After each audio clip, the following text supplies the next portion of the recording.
The following is a hockey podcast out of Vancouver and Surrey, British Columbia. It'll only consist of a lot of puck talk and even more BS, or in actual words, banter and satire. Enjoy, and as always, go Canucks go. This one is for Surrey, British Columbia. Arshdeep Bains scheduled to make his Vancouver Canucks debut tonight. And also, we'll tell you why Quinn Hughes is way better than Cale Makar. Coming up next on Locked On Canucks. Whoa, way better, man. Quinn Hughes is better than Bobby Orr, man. You're Locked On Canucks, your daily podcast on the Vancouver Canucks. Part of the Locked On Podcast Network, your team every day. Hey, welcome to another episode of Locked On Canucks. My name is Trevor Beggs, co-host of Locked On Canucks and also a Canucks writer for Daily Hive Vancouver. Before we dive into the episode, we got to thank you for tuning into Locked On Canucks because it is your team every day, part of the Locked On Podcast Network. And guess what? We're nothing without the people. If you haven't done so already, make sure you go subscribe or follow us for absolutely free on YouTube or wherever you listen to podcasts. I also got to let you know that today's episode is brought to you by FanDuel. Make every moment more. Right now, new customers get $150 in bonus bets with any winning $5 bet. That's $150 if your bet wins. Visit FanDuel.com/lockedon today to get started. Coming up on today's episode, obviously we're going to talk about Quinn Hughes versus Cale Makar, and I'll break down the numbers. I'll tell you why, at least for this season, Quinn Hughes is way better than Cale Makar. But first and foremost, man, Arshdeep Bains making his debut. Man, oh man, I don't know if I can contain my excitement. I know we've had some people say, well, no, Juleson's from Surrey. Where's the love for him? Arshdeep Bains, a Surrey boy through and through. A big one for the Punjabi community as well. The fourth Punjabi NHLer fourth Punjabi person to play in the NHL. Exciting stuff. I can't wait to see him. And not to mention, this is a big matchup against the Colorado Avalanche. I'm jacked up on Mountain Dew. Let me introduce my co-host, who we'll see if he's as jacked up on Mountain Dew as I am. Kyle Bowen, what's going on, brother? Dude, how many Punjabi friends do you have, man? I'm going to say you have like at least 7 to 11. 7 to 11 Punjabi friends, okay? For real. Man, oh man, on average, man, we're from Surrey, dude. This is a big deal. And I know players have done it in the past, right? Like even Jajar Kara. Is that how you say it? I think I said it right. Mm-hmm. Maybe I said it wrong. I'm sorry. He's from Surrey. I think he's from like the Clayton Heights area. You know, he played a lot of games in the NHL, and that's in recent history, but it's totally different when you're suiting up for the Vancouver Canucks. Like that's a match made in heaven, man. AKA a match made in Vancouver. This is a big deal. And all the pressure aside, quote unquote, the pressure aside, I just feel as if this guy's a gamer. He's what people call a mother effer. And I think he's going to slot in and do the most to make sure he stays in the lineup the whole way through this season. But more on that in like 10 or 11 minutes, because we got to talk about the two big fish. Again, Quinn Hughes versus Cale Makar, and more specifically, the need for this team to see a performance from Quinn Hughes unlike no other. Yes, I want to see the best Quinn Hughes game of all time tonight, okay? You go back in time to November when we rounded up this matchup, when it was a big deal, right? Colorado, Vancouver, Cale Makar versus Quinn Hughes. It looks like Quinn Hughes is going to win the Norris. Now we can talk about the matchup all over again. Cale Makar saw that, heard it, and didn't like the noise. And what did he do? He took over the game. He really did. In the last 25 minutes of that game, he got the dub for the Colorado Avalanche. And Quinn Hughes was a loser. And I kind of want the opposite of that script to take part tonight, okay? We need it. We need the best Quinn Hughes game ever. Yeah, I agree with you. I'd love to see the best Quinn Hughes game ever tonight. I think it would mean a lot against an Avalanche team, and the Canucks could use something like that against second night of back-to-backs against one of the best teams in the NHL. This is not going to be an easy game, and it would be pretty fantastic if Quinn Hughes could step up and just have a game for the ages. Now, I think in terms of, Quinn Hughes wows us on a night-to-day basis. He's so crazy with what he does with the puck on his stick, but Cale Makar is arguably more electric in some of the plays he makes. Like we think about that breakaway goal he scored against the Canucks earlier this season, but on the whole, I'm not too worried about a one game off like Quinn Hughes outplaying Cale Makar tonight, because on the season, Quinn Hughes has been way better than Cale Makar. You look at the Norris, the Norris rankings right now. Quinn Hughes, easily the best defenseman in the league. And I'm actually looking at this list from The Athletic, and they basically break down offensive rating and defensive rating, and they have their Norris nominees. Quinn Hughes, no surprises, first overall. Kyle, do you want to guess where Cale Makar ranks on this list? He ain't second, I'll tell you that. 7th? He should, like, what is it? Ninth. Wow. According to the Norris rankings from The Athletic, Cale Makar, the 9th best defenseman in the NHL this season. Now, part of the logic is, what they're saying over The Athletic is that Cale Makar's numbers defensively have been sneaky bad. Basically, the Avalanche have been better in terms of chance generation, chance suppression without him on the ice. And they also go on to say that, Cale Makar spends, over 70% of his ice time alongside McKinnon, Rantanen, Devon Toews. So Colorado tends to put all their big guns out at once. Whereas in Vancouver, we've seen that Quinn Hughes skates with a number of guys on the ice. It's primarily been JT Miller, but he's actually only spent about 30% of his even strength ice time alongside Elias Pettersson. So Cale Makar, he's getting the boost of playing with McKinnon and Rantanen, whereas Quinn Hughes, he's boosting everyone else up. There's some other numbers from The Athletic that kind of broke down, the Canucks' top 4 centermen, right? Pettersson, Miller, Bluger, and Nils Aman, and how their on-ice metrics differ when Quinn Hughes is not on the ice. And I'll say this, everyone is far worse in terms of possession when Quinn Hughes is not on the ice. And it's clear to see why. This guy's an elite puck mover. The puck is out of the zone so fast when Hughes is on the ice. I mean, Thatcher Demko said it best to me in the scrum earlier this season when I said, what do you see from Hughes and Hronek? And he said, I don't see a lot of them because they spend the whole game in the offensive zone. And it's been like that throughout the season. Kyle, maybe I'll get you to touch on, what you've seen out of Quinn Hughes the last few games because, we've seen him on the ice for some goals against, but I was kind of digging up from the Minnesota game. And I think the Wild scored on every even strength shot that they had when Hughes was on the ice. Like, it was just another good Hughes overall.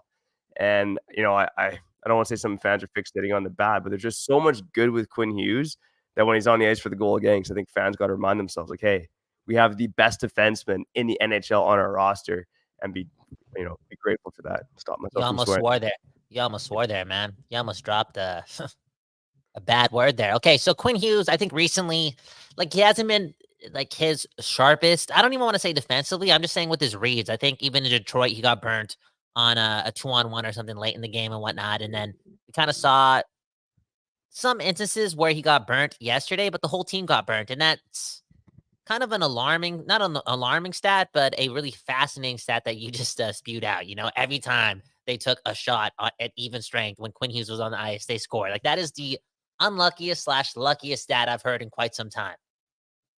So yeah, overall, Quinn Hughes not at his best right now defensively, but there's ebbs and flows to a season. I'm not completely worried about that. I do think that offensively, he's starting to ramp up just a little bit. I kind of see it in this game. He's taking more chances. I would like for his shot to get through more.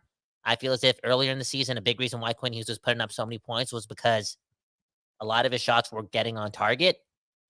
I think it's me trying to go on a ramble and say this ultimately. I think he was better actually earlier in the season than he was or is now. And I think this game tonight could be a catalyst for the last quarter of the season to be a dominant one for Quinn Hughes. And I know this is so obscure and it doesn't really matter, but it kind of matters to me.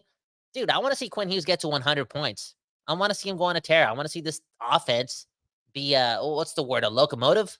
Did I say that right? Down the stretch here. And I think there's a huge chance for that happening. The power play's got to get going. He's got to get his shots on net.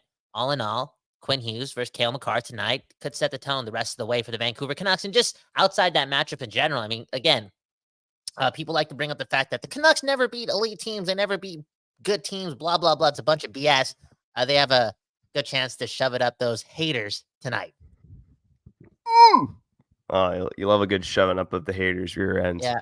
To your point about Quinn Hughes being kind of quiet recently, you look at his past 7 games, this is really nitpicking, but he's got no goals and 4 assists in his past 7 games. So not necessarily Hughes-like numbers, but I would argue that at even strength, I do think maybe a couple of gaffes here and there are masking the fact that he's still been an electric player for the Canucks, right? Like, just so good at getting the puck up the ice, and then when the puck's in the offensive zone, we say it time and time again, I got to find more creative ways to say it, but he just dances, man. He dances at the blue line, okay?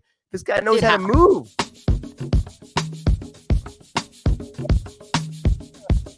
Baby. Okay.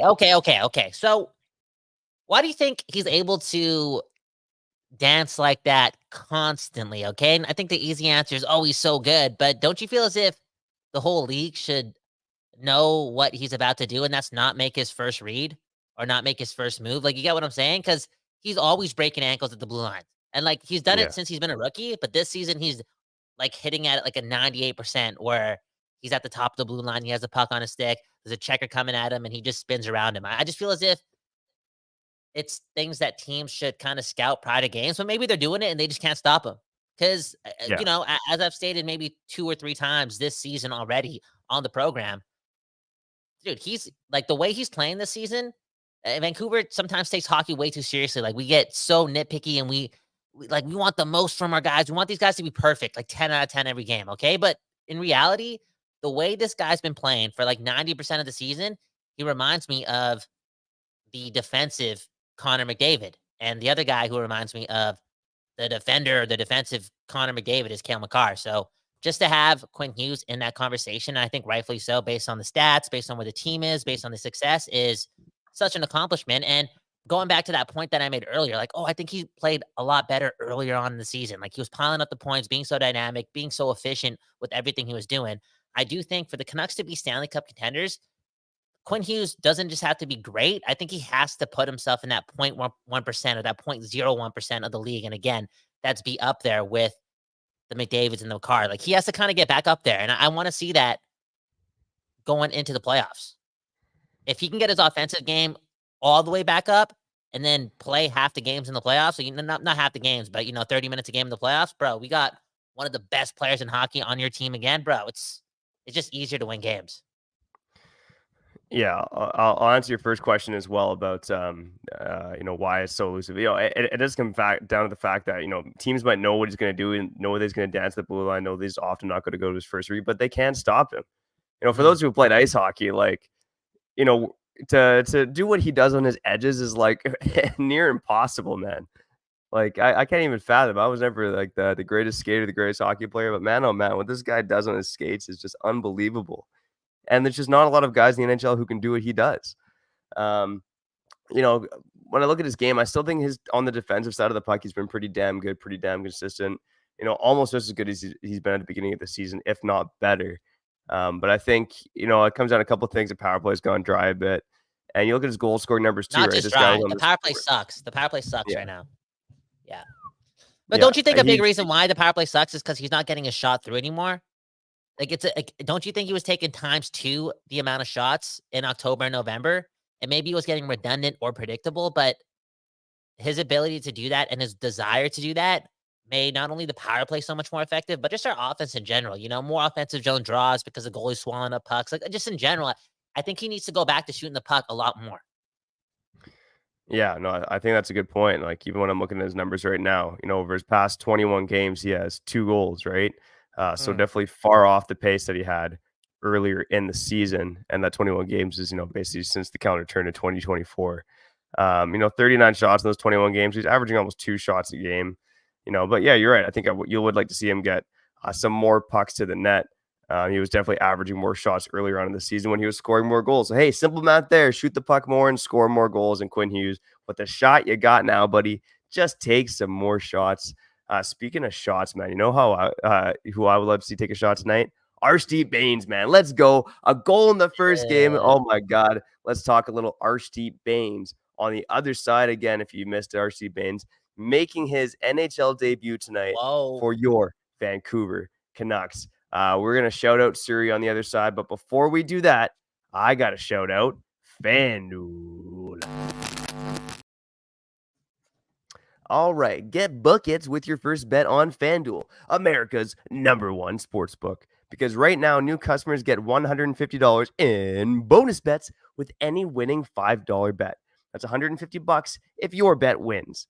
Bet on all your favorite NBA players and teams with quick bets, live same-game parlays, exclusive props, and more.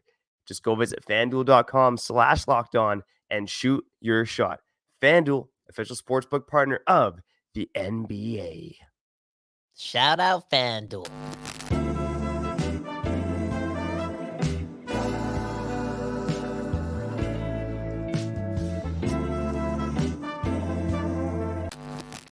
Okay, we back on this episode of Locked On Canucks. My name is Kyle Bowen. One love to the Locked On Podcast Network. One love to the Don't Dose Our Lab for making this possible. And one love to you and you watching or listening to the program, that is.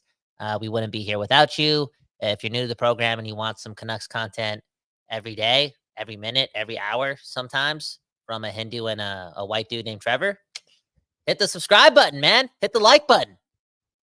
Hey, speaking of Hindu, okay, Arshdeep Bains, I don't think he's a Hindu. I don't think he's a Hindu.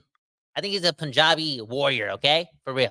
One of those guys. And the dude's from Surrey, and he's about to play his first game as a member of the Vancouver Canucks, let alone in the NHL against McDavid, Makar, Ratnan, and company. This is a huge opportunity. And I think it's a beautiful thing that this guy gets to be inserted in arguably one of the most important games of the regular season because of the opportunity that's in front of him, and that's making an impact in a statement game. And if he's able to do that, like, I don't know if it's a bold statement. I think it's quite obvious, actually. If he's able to play really well today, he may be a fixture for this team the rest of the way. Because last time I checked, Sam Lafferty has been kind of like mediocre / okay over the last 20 games. Same thing with PDG post-injury. I don't think I've seen anything special, okay? I think there is a spot in the bottom 6 for a player to be inserted and be a mainstay / somebody who can help raise the floor of this team. Because let's be honest, the Vancouver Canucks have found a lot of success this season, and it's been a complete team effort. And a big part of that team effort is, again, the floor being raised. And right now, it's kind of breaking if the fourth line isn't just full of guys. You get what I'm saying? They got to be effective, and Arshdeep Bains has a chance to do something special tonight. Yeah, I can't wait to see what he brings, right? And, credit to Arshdeep, who, again, when he was signed as an undrafted free agent at the WHL, look, there's a long, long list of guys who have done what he did. One of the top scorers in junior in an overage season, and they come to the AHL and they don't do much, right? But Arshdeep Bains, man, oh man, I mean, just the growth in his game last year from a guy who's relied on as a top line player and a scorer to being a well-rounded player, right? Kind of played in the middle 6 in Abbotsford, played on the penalty kill. You come into this season and he deserved to be the top line winger in Abbotsford. And I've said it time and time again on the show. He has been the best player for the Abbotsford Canucks this season, whether it's defense, goalie, forward. He has been their best player. Arshdeep Bains has been the Abbotsford Canucks MVP. And he's got a really cerebral game. I think he's a really good player with the puck on his stick. He's a really, really smart player.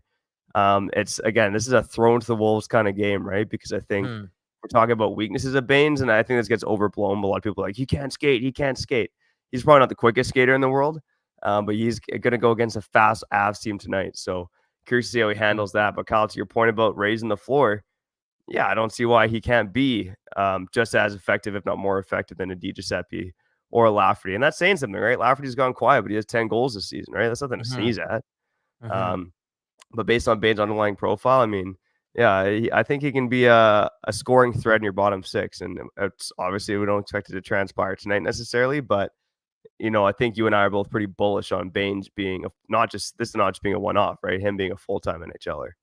Yeah, of course, man. We got that West Coast bias, okay? Surrey. Got that Surrey bias. Hey, speaking of which, man, Callum Sandu, okay? I might just stick around and check out the Arshdeep Bains show. I think we're live right now with Matt Sakaris and Price. Some people are bouncing around, blah, blah, blah. We're talking about Arshdeep Bains. And Callum, he's been on the Arshdeep Bains wagon since Arshdeep Bains was 4 years old. I'm assuming, okay? He's wanted this guy in the lineup since, I would say, game 30, game 40. And we're finally getting to see it happen. And it's a beautiful feeling, man. It really is. Like being from Surrey and obviously not having my dreams come true. When I was playing street hockey, not being able to, play ice hockey at all because my parents, it was just a different circumstance. I still believed at the age of 11 and 12, when again, only playing on the streets, I would make the Vancouver Canucks. So obviously that never happened, nor will it happen. And this is another instance where dreams actually don't come true, but I can actually kind of live through what Arshdeep Bains is about to do. It's cool, man. I think, again, he just got to be a hockey player. He's got to do his thing. He doesn't have to worry about the story, the Surrey kid or the Brown kid from Surrey. This could do a lot for the community. Like, at the end of the day, just go help the Vancouver Canucks win games, right? Winning fixes everything.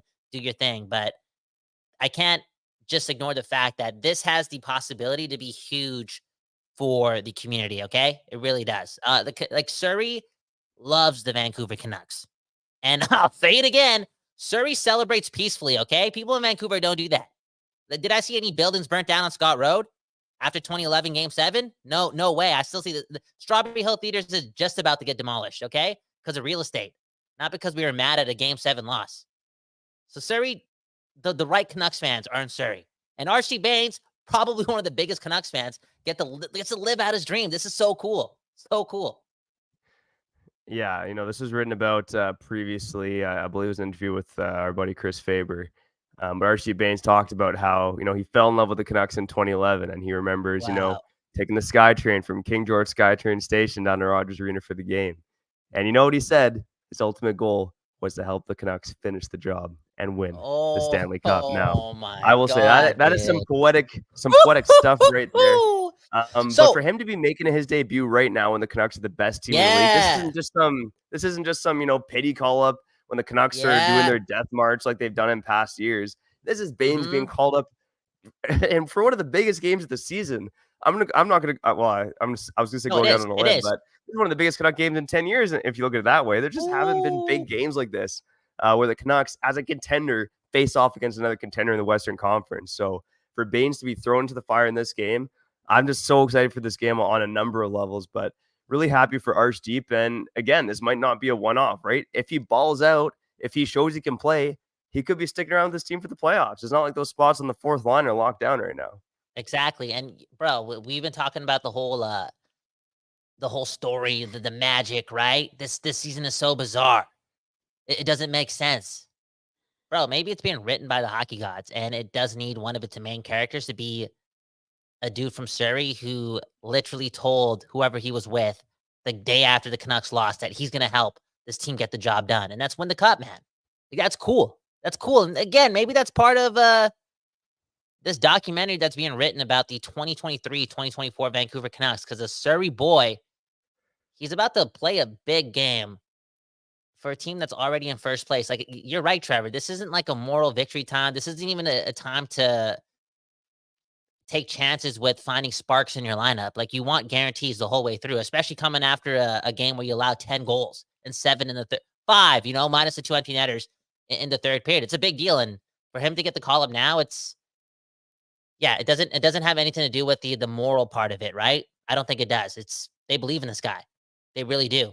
And they want him to do something well on that fourth line or wherever he plays. Like, there's a chance that we don't know where he's going to play. He might play with Garland too. We might see Mikheyev drop down because Garland and Baines, I think they played some preseason time together as well. So yeah, who knows? Yeah, who knows? Anyways, let's go to the comments. Okay. Matt Folger says he loves the South Asian / brown Canadian / Sikh / Muslim / Hindu community. Okay. Thanks for adding Hindu at the end of that. Okay. One day a Hindu will play for the Vancouver Canucks. Okay.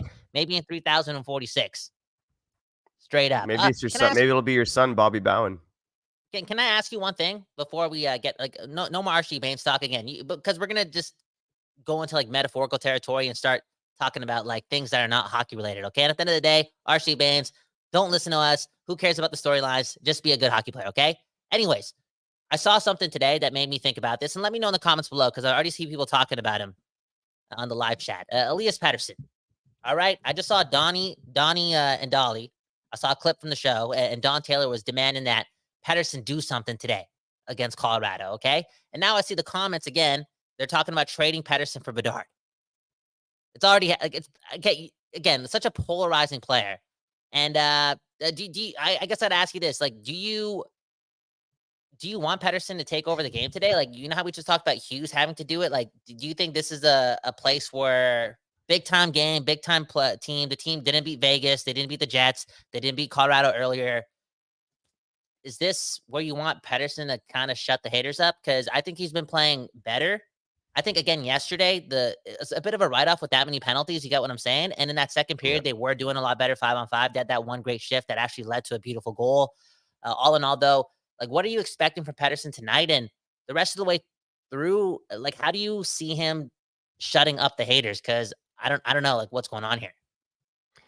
Yeah, and this actually might be a good segue to go to the week in segment 3. But with Pettersson, I do think we talked about it, right? We talked about it last week. The truth about Elias Pettersson. He is unjustly criticized in this market for, I guess, a number of reasons, right? The contract, maybe first and foremost, a bit of an awkward skater, has a turnover here and there. Again, you are under the microscope in Vancouver, whether you want to be or not. And my guess is maybe he doesn't want to be.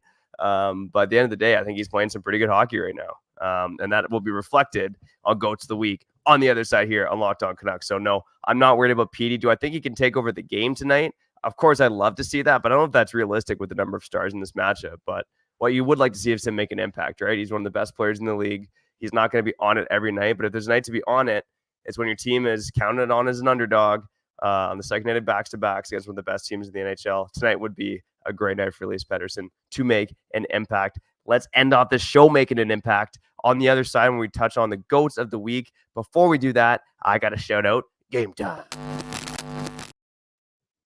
Hey, you know me. I'm a big last-minute deals guy, and it's not because I'm cheap, okay? I just like a good deal. So if you're looking for killer deals at the last minute or for tickets, the place to go is Gametime.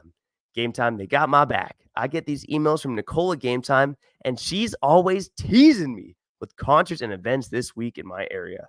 Not only are those emails a tease, but Gametime also offers me flash deals on last-minute tickets. What's even better than that is that Gametime offers a lowest price guarantee along with event protection cancellation. What more could you want? What more? Come on. Hey, now I have no choice but to get off my skinny rear end and go check out a local show on a Friday night. So I'm talking to you, make sure you snag the tickets without the stress with Gametime. Download the Gametime app, create an account, and use code LOCKEDON for $20 off your first purchase. Terms apply. Again, create an account and redeem code LOCKEDON for $20 off. Download Gametime today. Last minute tickets, lowest price guaranteed.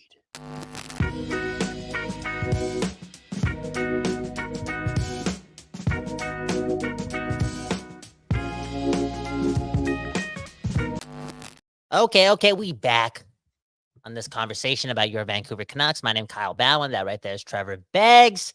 We do this, every day, sometimes even 7 days a week, sometimes even 8 days a week, okay?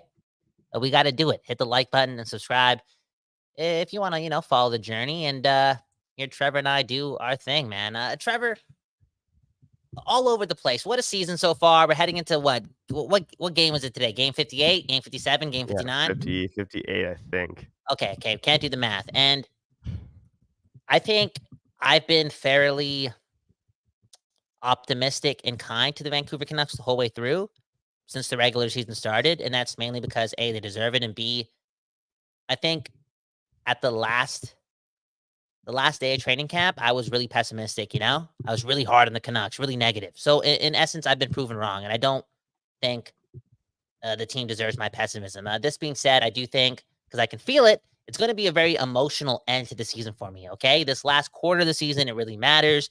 There's big games here. It's a big warm-up for the playoffs, and these games are going to feel a lot more meaningful. And do you got any advice for me to cope with these emotions? Because, bro, you know me. I got a lot more work on my plate than ever before, and losses can really hurt my progress in life.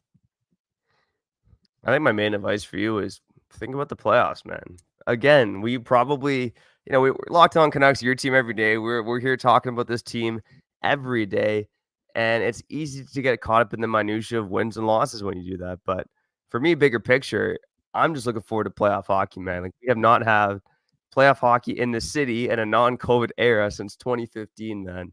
And I know you and I were both living pretty different lives back in 2015. It's been a long time. Let's embrace it. Don't get too worried about the wins and losses, because this team will be playing playoff hockey in April. Yeah. And that is a beautiful thing. Okay. That's right on point. Okay. It's at this point, because I don't really care about the President's Trophy. I do care about home ice, and I'm confident that with this 10-point cushion, they'll be able to kind of get that done. But it really is about the process for me right now, and that's becoming a better 5-on-5 team, and now blatantly having to become a way better special teams team. And we have Tasman, who I think is actually not Tambir, but Harpoon. I think he's Harpoon. Okay, look at him. Rutherford has ruined the chemistry with trades, and now some fans want to mortgage more of the future for Tanev. Bro, I don't see the chemistry being ruined here. I think the teams actually played, again, better 5-on-5. You saw what happened on Saturday too. They defended each other. They played tough. They were in the trenches. I've only seen good things, and you kind of have to mix in the obvious, which is some third period debacles to the hands of the Jets and the Wild, but I don't see that being a regular occurrence. It's all good. The Canucks are in fine shape. Yeah, it's interesting too. There was that video that came out about when they ask questions as they come out of the tunnel for practice, and they were asked, who has the best bromance on the team, and the first answer was Nils Zaman, Nils Höglander, but second and third were Zadorov and Miller, and Zadorov and Garland. So I think if Zadorov was ruining the chemistry in the room, who knows? It could be cracking jokes with us, but if Zadorov was hurting the chemistry in the room, I don't think a handful of Canucks would be saying that Zadorov has one of the best bromances on the team. The guy just got here, okay? Unbelievable stuff. Comment here that 10-7 loss to Minnesota screams chemistry is down big time. 4-5 on 3 goals against, 2 goals off of skates, 1 goal off of a stick. It was a weird night, man. Let's not overreact. But what I will do is try to wrap this up quickly. Goats of the week, Kyle. What I'm going to do is I'm going to rip through 5 through 1 and let you chime in at the end. All right. But here it is. Goats of the week.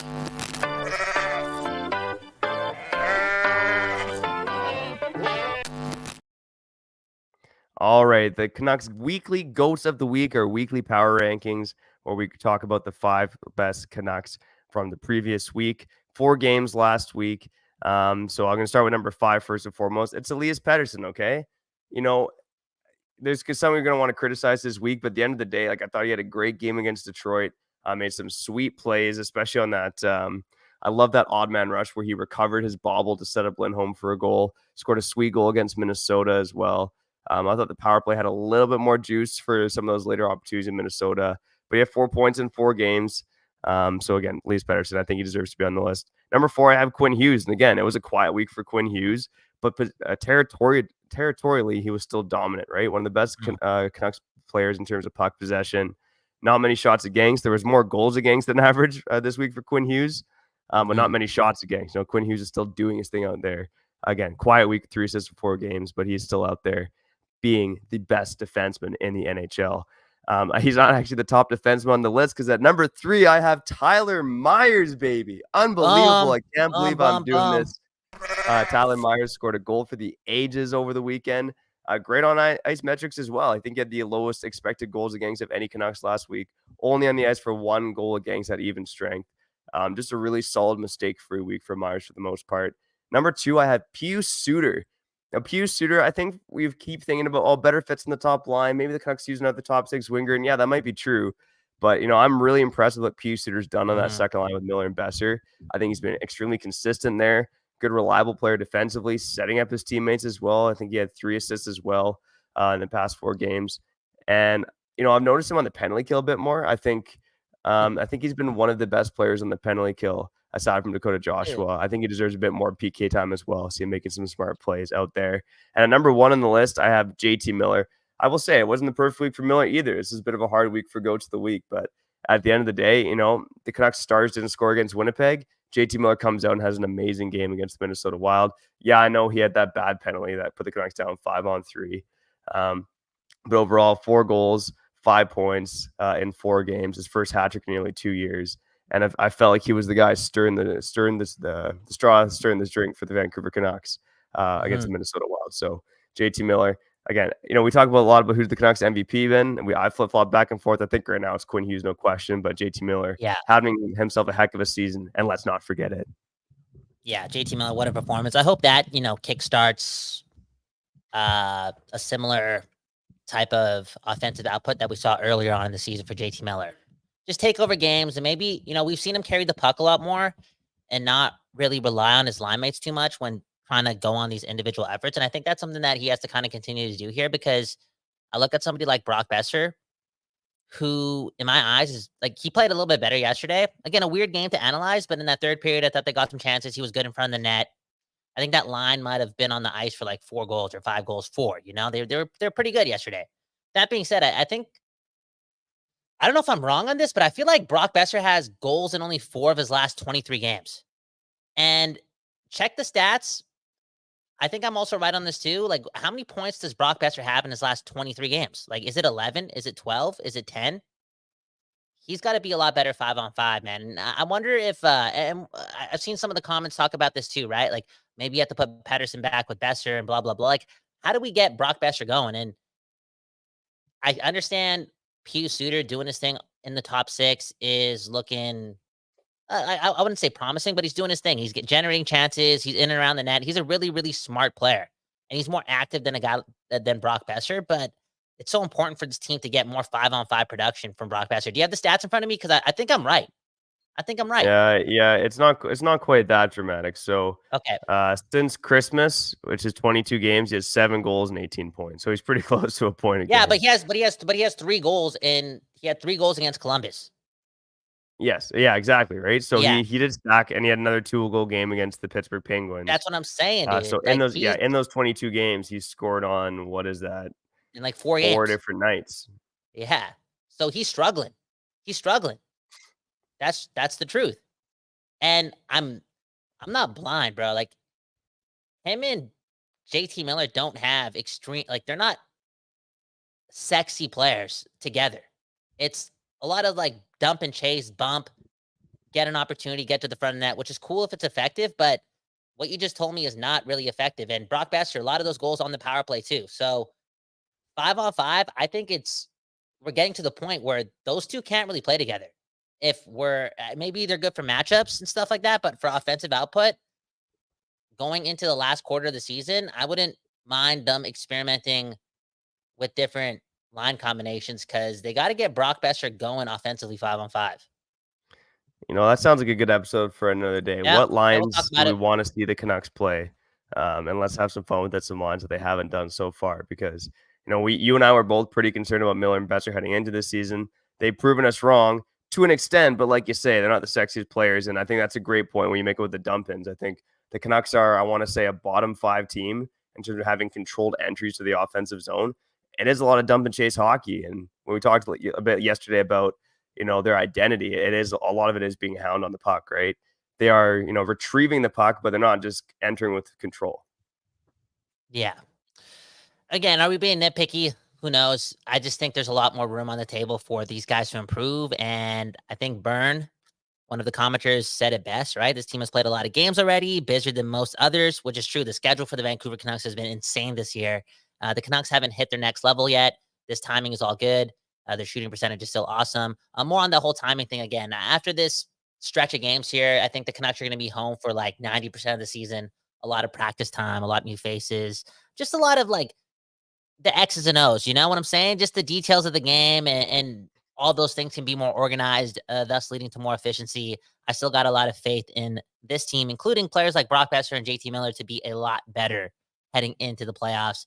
And that's when it all matters. I got to go, though. Okay, Trevor, shut up. Okay, I got to go. Shout out to Arshdeep Bains. Shout out to Surrey. One love to you and you and you and you for watching and listening. Subscribe and hit the like button. It does really help us out a lot. Begsy, sign us out. A shout out to all of you listening, whether you're an everyday or an occasional listener, a first-time listener, a new subscriber, or yet joined us here on the live show on YouTube. We love each and every one of you. We'll talk about one of the games of the year coming up on tomorrow's episode. We'll talk about the Baines debut, and maybe we'll even talk about what lines we want to see from the Canucks moving forward. But for now, I'm Trevor Beggs, that guy's Cale Makar, and you've been listening to Locked On Canucks. Go Canucks, go!